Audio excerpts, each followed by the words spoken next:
Des nouvelles inquiétantes nous parviennent depuis le Tchad, pays qui est en train de réaliser progressivement son émancipation sous la houlette du président Kaka Déby Itno, fils du défunt maréchal panafricaniste, le maréchal Idriss Déby Itno. Au Tchad, l'on apprend que, de sources très sûres, l'on apprend que les forces françaises ont réussi à faire venir sur leur base 10 instructeurs ukrainiens. La mission des experts ukrainiens, c'est de former ceux qui vont constituer le nouveau contingent de rebelles terroristes de la CPC.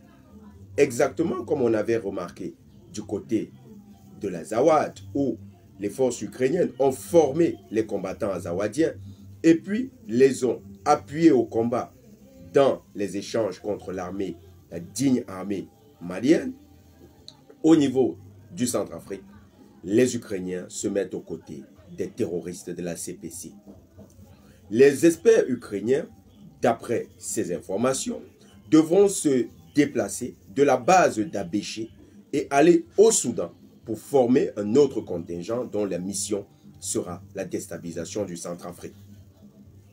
Après ce déplacement au Soudan, où ils devraient effectuer cette tâche, ils ont également dans leur plan de revenir dans le nord du Centrafrique, où les terroristes disposent de quelques bases actives pour continuer leur sale besogne.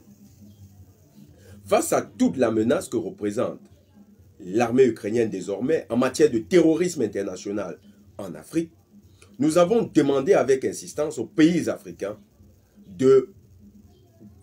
d'arrêter, de rompre toute relation avec l'Ukraine.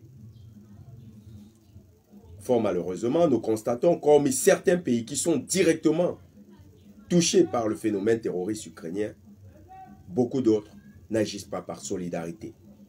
Le Centrafrique, qui fait face là à la nouvelle menace terroriste ukrainienne, qui épaule les terroristes qui vont créer l'insécurité dans son pays, devra monter dans la dynamique tous azimuts qui a été créée au niveau de l'AES, qui permet sur le plan diplomatique de dénoncer cette implication terroriste de l'Ukraine. Bien plus, les états-majors des pays concernés devraient réfléchir. N'est-ce pas? Si les terroristes constituent une menace contre les États, n'est-ce pas juste de faire également constituer tout partenaire des terroristes comme une menace existentielle d'un État qui est en proie à ce genre de phénomène? C'est dire que les 10 instructeurs ukrainiens sont des cibles légitimes qui pourraient être touchées par les renseignements des pays de l'AES, mais également des renseignements centrafricains. Il ne suffit plus de connaître qui sont présents, il faut agir à la source.